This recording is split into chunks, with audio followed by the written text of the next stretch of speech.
Welcome to CBR! Since Deadpool and Wolverine, fans didn't know when they would see Gambit again. Now we know he's coming back in Avengers, Doomsday. How will he fit into Secret Wars? Let's deep dive into Gambit's story and answer that. From criminal to hero, Gambit has a powerful redemption arc in Marvel Comics. His name is Remy LeBeau, and he is a mutant with the ability to charge inanimate objects with kinetic energy to the point of creating massive explosions. He debuted in Marvel Comics in 1990 as a morally ambiguous and mysterious man full of theatrics who helps Storm when she's losing her fight against the Shadow King. He is known as Gambit, a great alias for a thief who uses playing cards as bombs. But before we explore his debut, let's go through his origin story revealed later in comics. Gambit was raised by the Thieves Guild, a global secret society of criminals. The Thieves Guild believed he was the Diable Blanc, the child that had been prophesied to unite the divided guilds of New Orleans. He was mentored by the leader of the Thieves Guild, Jean-Luc LeBeau, and became engaged to be married to his daughter, Belladonna Boudreaux. However, her brother Julian was against the union and challenged Gambit to a duel to prevent the marriage. Remy killed Julian in the battle, and this led to his exile from New Orleans, forcing him to wander the world and eventually seek refuge with the X-Men. At first, Gambit went further down a dark path of crime. When his powers grew unstable for an unknown reason, Gambit asked for Dr. Nathaniel Essex's help. He's the deadly villain Mr. Sinister, a genius geneticist with terrible and inhumane ideas. In exchange for helping Gambit stabilize his powers, Mr. Sinister made Gambit start working for him. Gambit assembled the New Marauders, a group of mercenary mutants, to perform missions for the villain to repay his debt. But he soon realized Sinister's plans were too dark for him to handle. Sinister planned to massacre the Morlocks, a community of recluse mutants living in underground New York City. Gambit tried to stop the massacre, but it was too late. He only managed to save a young girl named Sarah, who would grow up to be X-Men's Marrow. This event is called the Mutant Massacre, and chronologically, this is where Gambit finds himself in the story of his debut issue. He was a cunning thief, yes, but he never really chose this life. It was chosen for him. He was deeply scarred by the Mutant Massacre and other crimes from his past, but he was willing to help Storm, and so she invited him to join the X-Men. Uncanny X-Men number 267, 1990. He soon became a core member of the team. Then he soon fell in love with Rogue, one of his teammates. This proved a complicated relationship since Rogue's powers keep her from being able to touch him, and he is full of secrets. For example, Rogue was devastated to learn about Remy's involvement in the Mutant Massacre, but their relationship endured. They are one of the longest romantic duos in the X-Men comics, spanning decades, and even got married. One storyline featuring Gambit that stands out is when he became one of the Horsemen of the Apocalypse. The Blood of Apocalypse arc marks the mutant warrior Apocalypse's quest to achieve godhood, and he recruits horsemen to help him. Gambit believes Apocalypse has good intentions and agrees to be his horseman of death. Although Gambit tries to maintain his autonomy, Apocalypse controls his mind and turns him into his slave. Though his true identity is kept secret for a time, the X-Men eventually discover that Death is Remy. Once he recovers control over his actions, this becomes another past event to haunt Gambit with guilt. As you can see, Gambit has an ambiguous character arc, full of intense clashes between good and evil. And just as his origin story, a stolen baby raised among thieves who would struggle to navigate morality, his powers are pretty interesting. Gambit transmutes the energy stored in an inanimate object into kinetic energy, so he's able to charge almost anything until it explodes. He prefers to charge smaller objects because the time required to charge them is shorter than big objects, which is a big reason why he uses playing cards. They are light and easy to throw. The power of a charged playing card explodes with the force of a grenade. The best way for Gambit to use his powers is through direct physical contact between his skin and the object. Alternatively, Gambit can cause objects to dissolve themselves instead of exploding. In fact, Gambit has a lot of precision when using his main power. He can control exactly how much energy is transferred, being able to charge objects to make them more powerful instead of exploding, for example.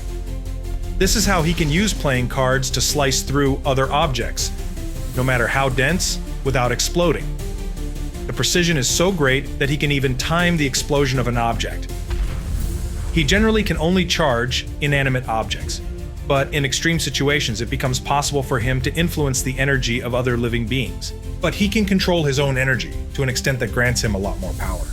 He has increased speed, strength, reflexes, flexibility, coordination, balance, and endurance thanks to his control of his own kinetic energy levels. Though not at the level of super soldier strength like Steve Rogers, Gambit is far stronger than many other Marvel heroes and villains.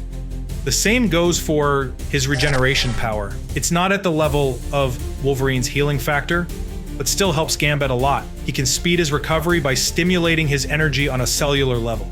In theory, Gambit could increase this to a full healing power, but rarely uses it. Perhaps his healing isn't so advanced because he's so fast, not that many attacks catch up to him. He often dodges bullets, once even catching a bullet and shooting it back. He can create or influence static, being nearly immune to telepathic control, with a few exceptions like the Horsemen of Apocalypse period we've mentioned, and in parallel, he can control minds with an energy concentration on his voice, making it irresistibly charming. He can compel others to believe the lies he tells or agree to any kind of suggestion. Stronger minds don't fall for this trick, but it works in general. In more recent comics, Gambit has shown a development in his power set. Since the dawn of X, when Gambit joined the reformed British team Excalibur, he has reached the peak of his abilities. He is now able to remotely charge objects easily, when before it was a rare occurrence and a difficult task for him. This means he no longer needs to have his skin touch something to charge them, only make direct eye contact or specific hand gestures. During the Reign of X event, Remy became even more powerful. Richter realized Gambit would be the key person to create a common energy field among mutants.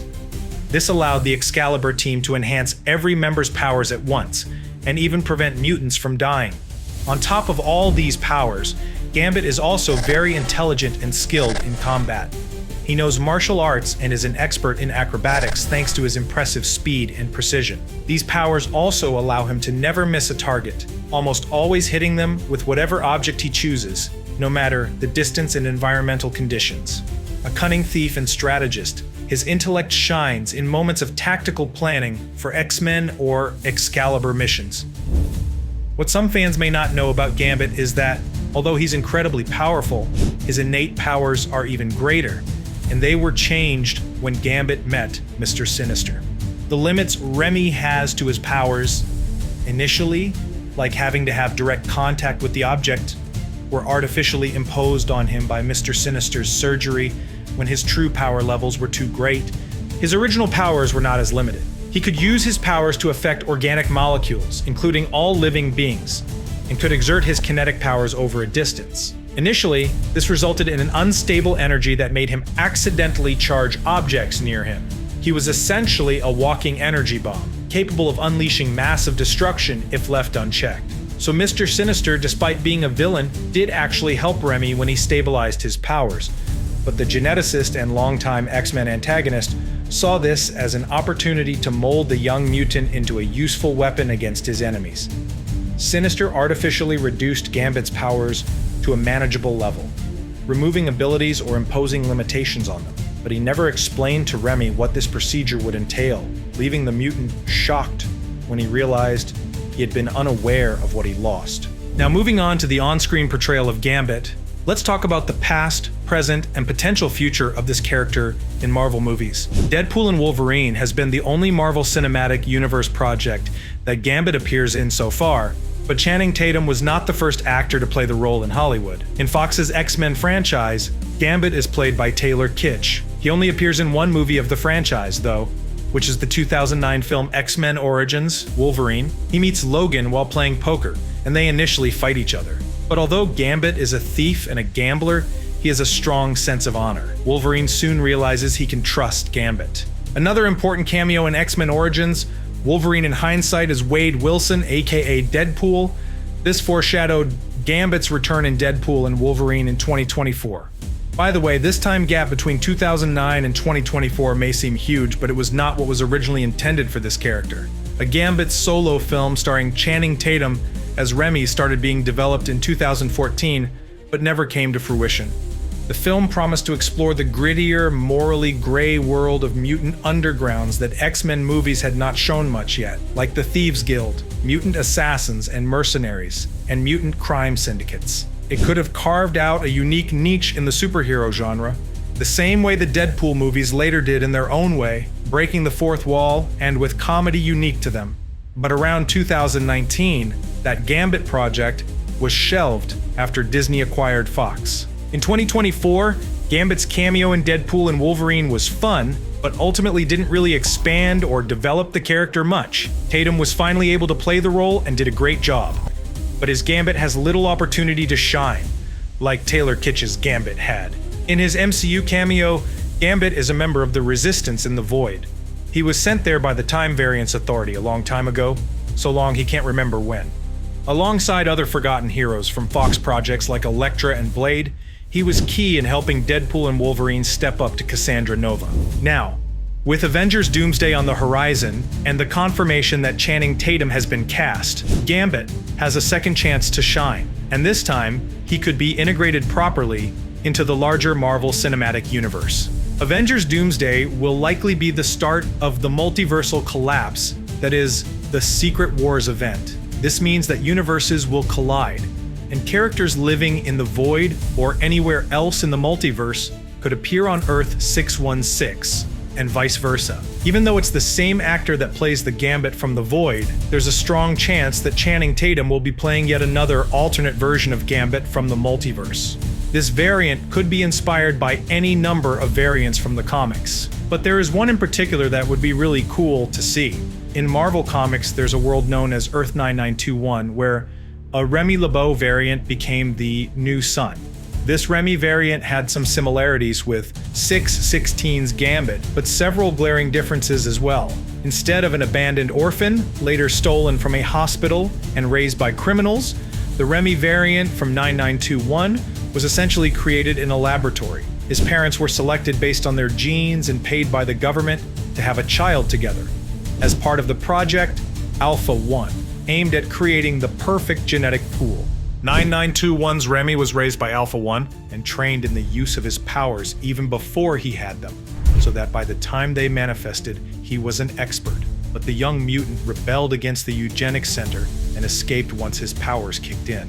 He joined the X-Men for a while but left after killing that reality's Jean Grey. He operated as a solo hero afterward, never feeling suited for groups. Then he met Jean-Luc LeBeau, who told him of the prophecy of the restoration of the Old Kingdom. LeBeau said Remy was Le Diable Blanc, the white devil with red eyes responsible for a prophetic event that would bring all into the light of a new sun. The prophecy was real and came true, but the rising of the Old Kingdom created a shockwave that destroyed all life on the planet, except the mutant who started it. The New Sun, as he now called himself, tried to revert time and undo this, but ended up accessing a gateway to the multiverse. There, he found universes where there were other versions of himself. So he came to Earth 616 and reached out to the main timeline's Gambit. Do you see where this is going? New Sun is by far the coolest version of Gambit in the multiverse so far in Marvel Comics. His powers reach godlike levels, from flying to crossing over to different dimensions. He is what Gambit could have been if Mr. Sinister had never diminished his powers to stabilize them, and he learned how to control them with the help of Alpha 1 instead. With incursions causing the collapse of the multiverse, the Avengers of the Sacred Timeline could be visited by characters of any number and kind of universes. New Sun could be either an instant ally to the Avengers, or he could appear and try stealing something from them, echoing the expert thief Gambit is. Anyway, the fact that we know Avengers Doomsday and Avengers Secret Wars will be about the multiverse most likely being rebooted leaves the possibilities wide open. Channing Tatum could come back as the Gambit from the Void, or any other variant. There is also the possibility that, after the Secret Wars crossover event, the MCU will start a new phase centered on mutants and put the X-Men at the forefront. Many signs are pointing in this direction, and the casting of several actors who played important X-Men before in Avengers Doomsday is perhaps the biggest sign of all that Marvel Studios will soon be all about X-Men. It's still hard to tell what the MCU's version of the X-Men will be like, and maybe not even Kevin Feige really knows yet, but we hope that with the reappearance of Channing Tatum's Gambit, we also hope that with the expansion of the portrayal of Gambit, other characters are also introduced to the franchise. If we had a solo Gambit movie, it could be the MCU debut of iconic villains like Mr. Sinister or the Assassin's Union Thieves Guild. Now that we have gone through most of Gambit's abilities and secrets, we would like to know from you, what would you like to see happening for Gambit as he returns to the MCU? Let us know in the comments below. Until next time, thanks for watching CBR.